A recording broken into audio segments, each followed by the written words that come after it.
So, as you could tell, I'm dressed a little informal. I'm actually headed to a tax deed auction now. Luckily, when you're an investor, you can dress how you want. And that's the purpose of this video today. I want to cover the basics of tax liens, tax deeds, as it may be an investment strategy that you're interested in.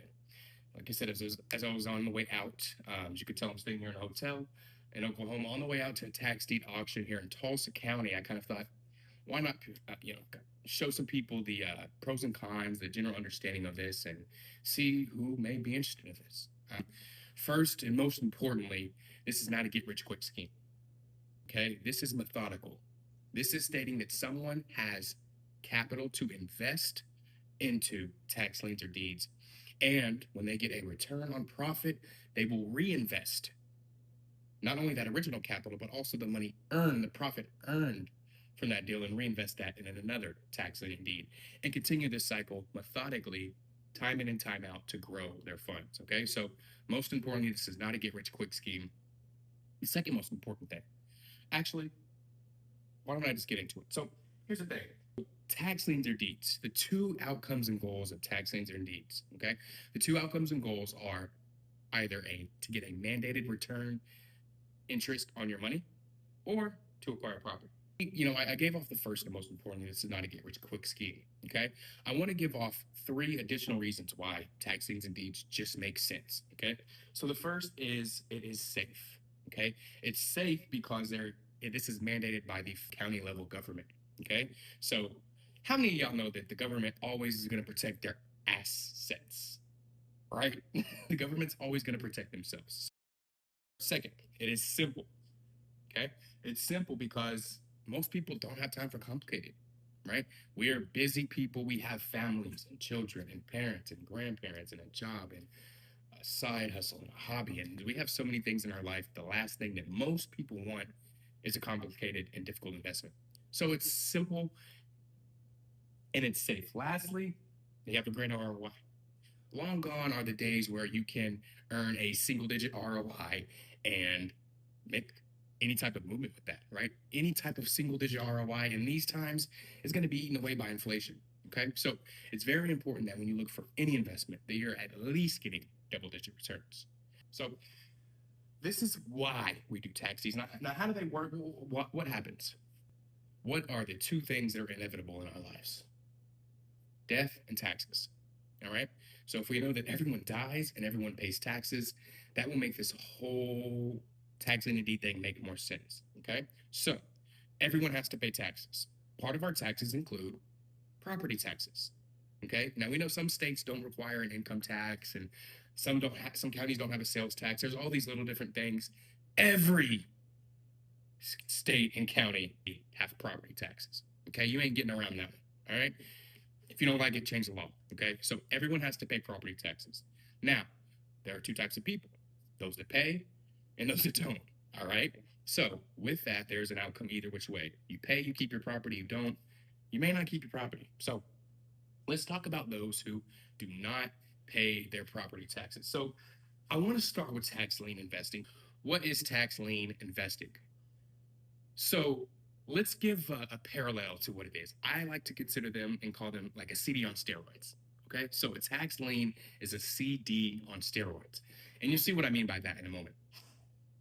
So here's how a tax lien works: there are three parties involved. Okay, so our first party is going to be Joe.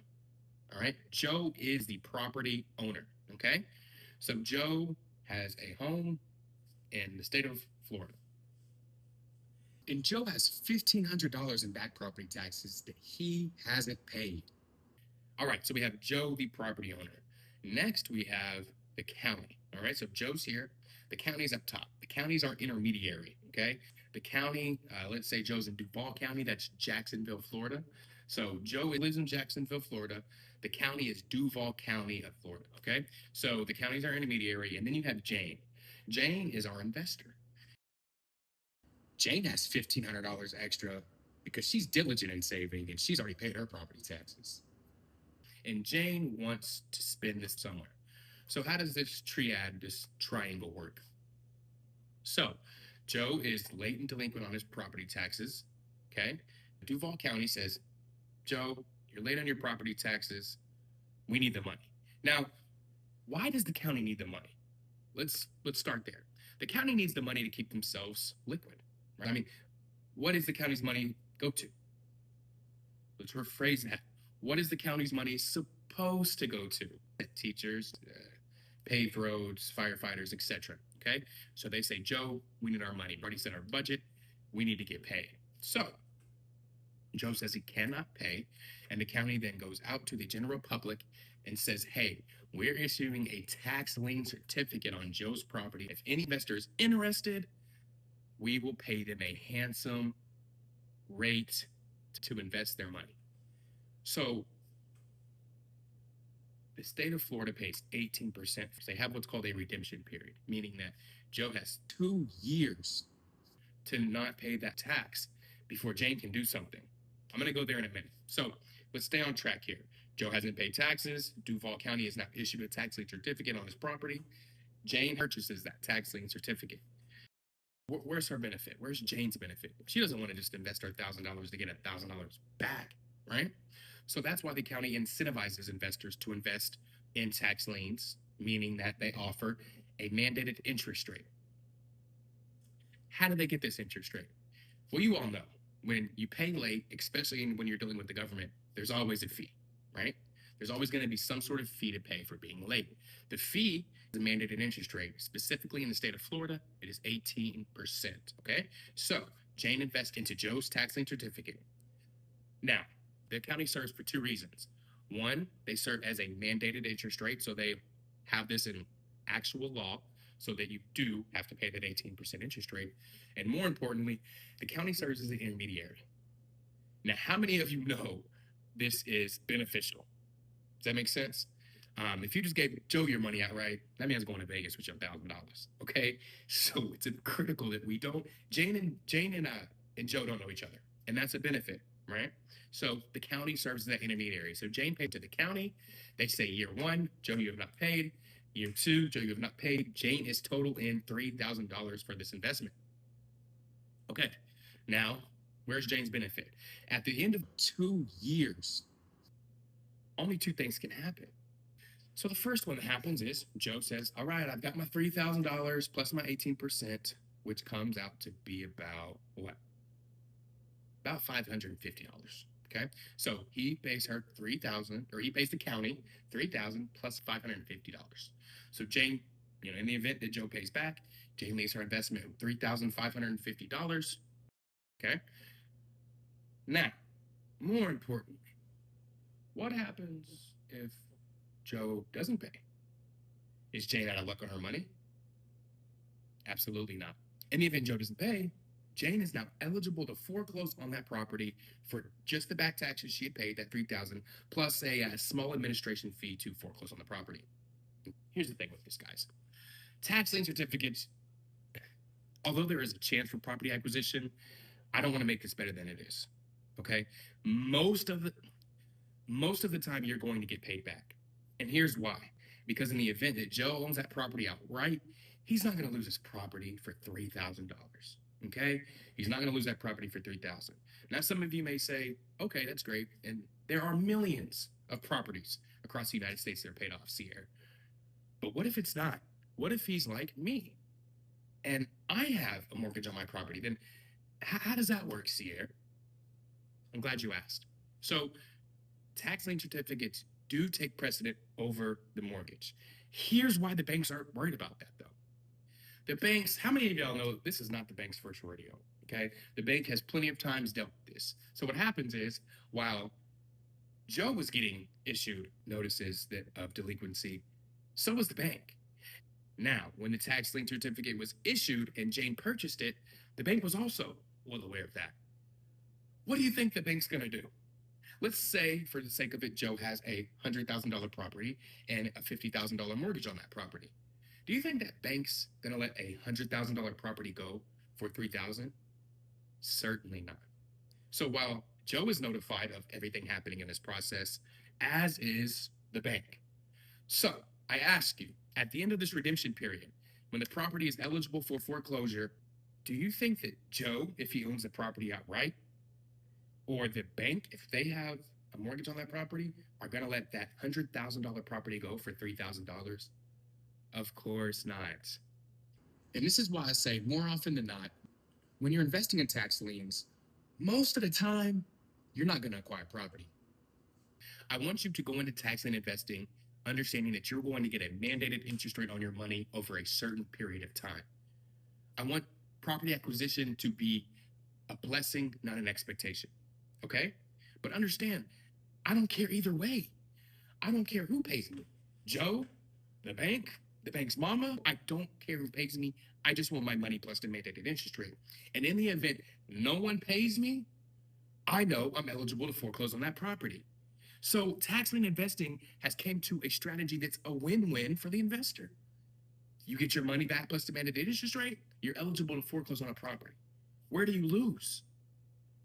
You know you can lose. We'll get to that in a second. So put that in the back of your mind.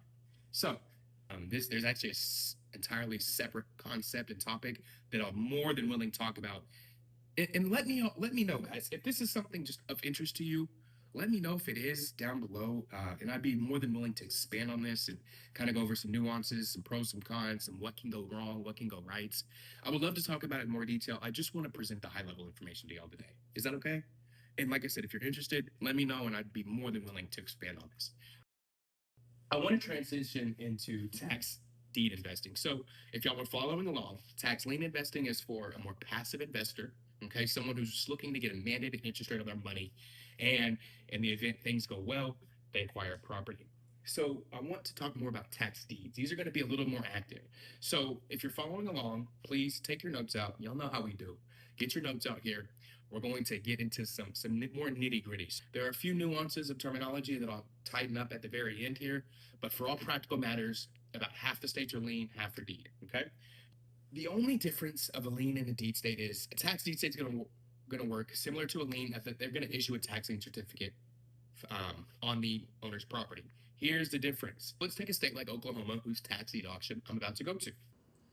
If Joe doesn't pay his property taxes year 1, year 2, and year 3, Oklahoma would have issued a tax lien certificate on his property for year 1, year 2, year 3, and they would own that tax lien certificate themselves.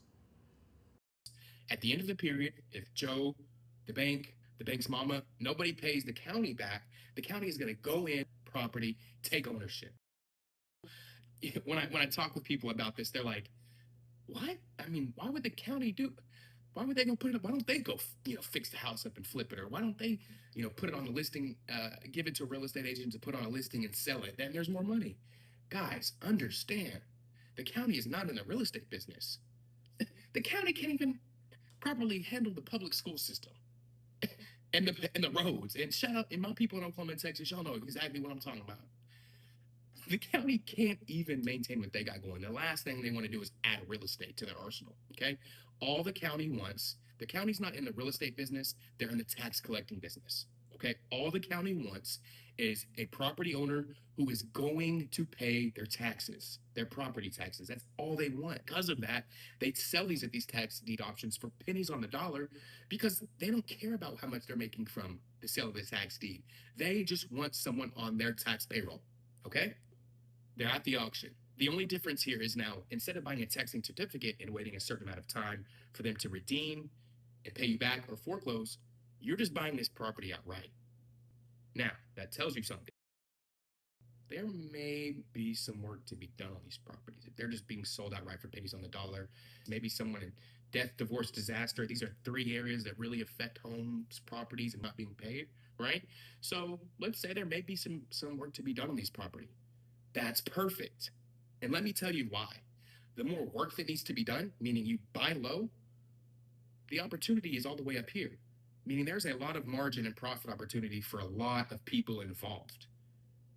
Let's talk about it. So here are the 3 exit opportunities. There are 3 primary exit opportunities that you can make money on a tax deed that you purchase outright. As I said, you're going to buy the properties here. This is the beauty of tax deed investing, is most of these properties need some work done. That's contrasted to a foreclosure auction where those are usually turnkey ready because someone was living in that and they didn't pay their mortgage. Okay, but tax deeds are different. You're gonna buy a house outright for here. It's gonna need a little bit of work. Remember, the potential is still the same nonetheless. You can sell it for about here, All right. So all the way on this in between is profit to be made by you and others if you bring them along. So let me give you the three exit opportunities. And I'm going very fast here. These are, again, this is all the basics. If you want more information, let me know and I can expand on these. So the three basic opportunities. The first is a quick flip. Now, this is the easiest. Okay, so you're going to buy it for here, you're going to sell it for here, and you're going to sell it to a back-end investor. They're going to do something with the property, probably number two that I'm going to talk about here, and they're going to sell it for up here. Okay, so you buy here, you sell here, and the investor takes it over, does the work necessary, and sells it for here. They're going to earn the lion's share of the profit, right? And you're going to earn a portion of the profit. Now, the investor that sells it as a wholesale, they're not going to get rich off the deal. However, they're going to make a significant amount of money. We call it buy low, sell low, and they're still going to earn themselves a nice little handsome profit. Nothing they get rich off of, but something handsome. Okay? So that's the first strategy. It's the easiest.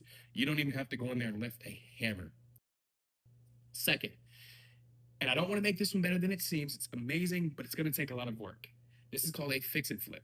So a fix and flip, you got to buy low, do a lot of work, and when you sell it, you earn the lion's share of the profit. In fact, you earn the lion's share of the profit because you've done all the work. Okay, so this is a fix and flip. You're going to go in, you're going to, some may be as simple as just paint some hardwood floors, gutting the kitchen and bathroom and fixing that. Others may be in addition to the roof and, fixing windows and rezoning the land. I mean, there's a bunch of different ways to go about this. That's why it's important you do your due diligence. I'm going to talk about that at the end because I told you there's still a way for you to lose money in this, right? Of course there is. It's an investment. Okay, fix and flips. A lot harder, but more profit to be earned, okay? We call that buy low, sell high. Lastly, we have buy and holds. Okay, so buy and holds are beautiful because remember what I said about you bought a property for pennies on the dollar. You've bought it low. Now you're holding it and your ceiling was here if you just fix it and sold it. But now when you buy and hold, your ceiling just grows and grows. And let's say you put money in that property, right? You want to get it up to par and your ceiling grows and it grows and it grows. So buy and hold is the best strategy for long-term wealth. So with the buy and hold, you can buy and hold it as a long-term rental. You can buy and hold and sell later to a developer. You can do so many different things with buy and holds. But those are our three. A quick flip, very quick profit. A fix and flip is good for building your investment capital because you're buying low and you're selling high. And then buy and holds are going to be good for wealth creation because you're buying them low and holding them until you sell them for even higher.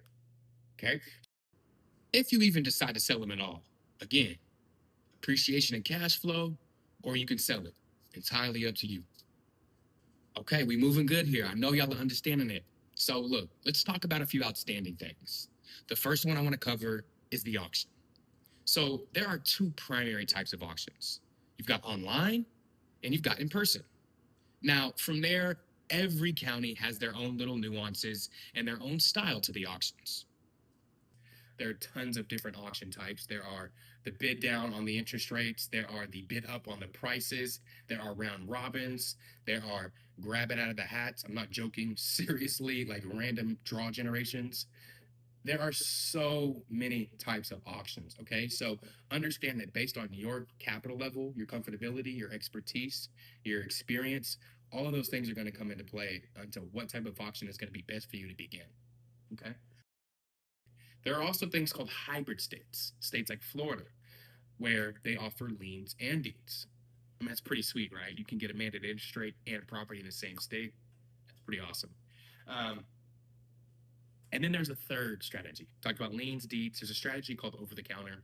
That's going to be the liens that didn't sell, liens or deeds that didn't sell at auction and are now on what's called county inventory.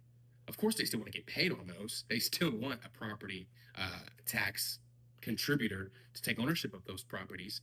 However, they just didn't make it at auction and they're in county inventory. Now, are some of those properties the alligator farms in Florida or the tumbleweed farms in Oklahoma? Absolutely. But some of those are actually very good properties. And that's why it's up to us as the investor to do our due diligence. So let's wrap this all up with due diligence.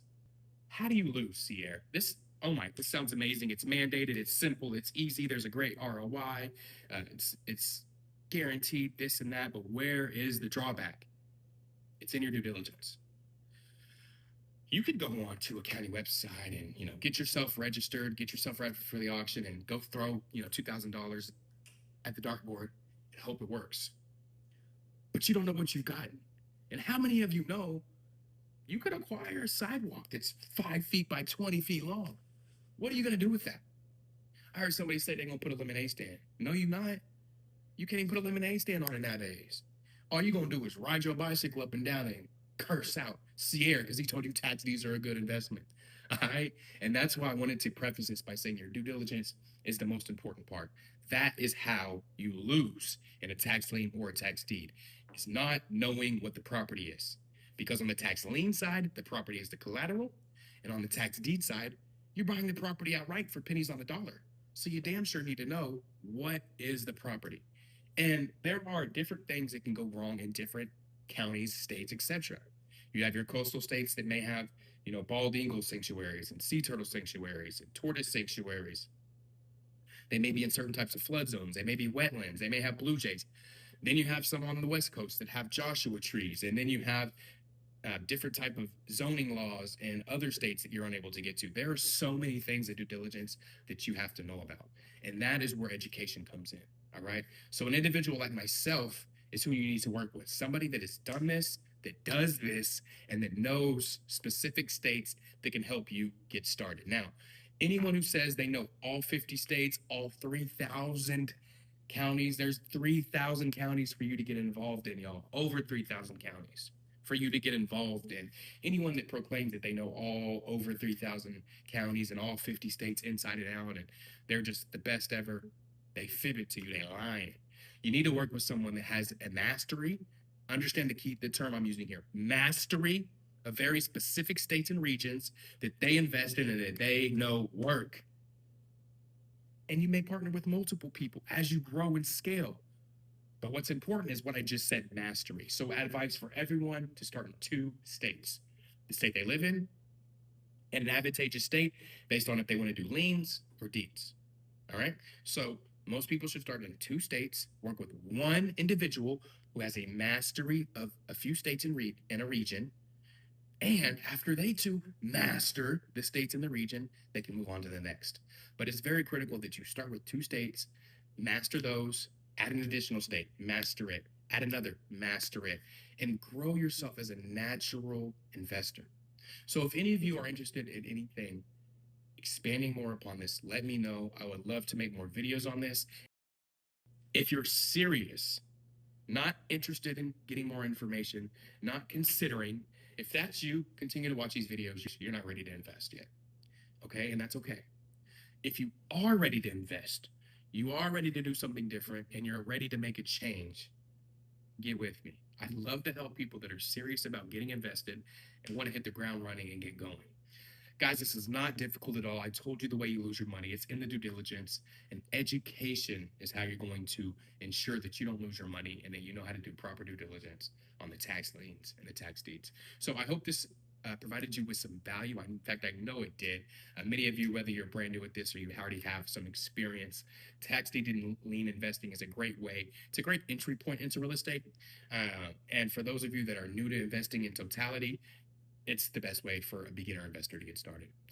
If you know of anyone that you care for, love, or even just know or work with, and you know that they're interested in real estate or looking to become an investor, if you think this would benefit them or be of value to them at all, share it with them.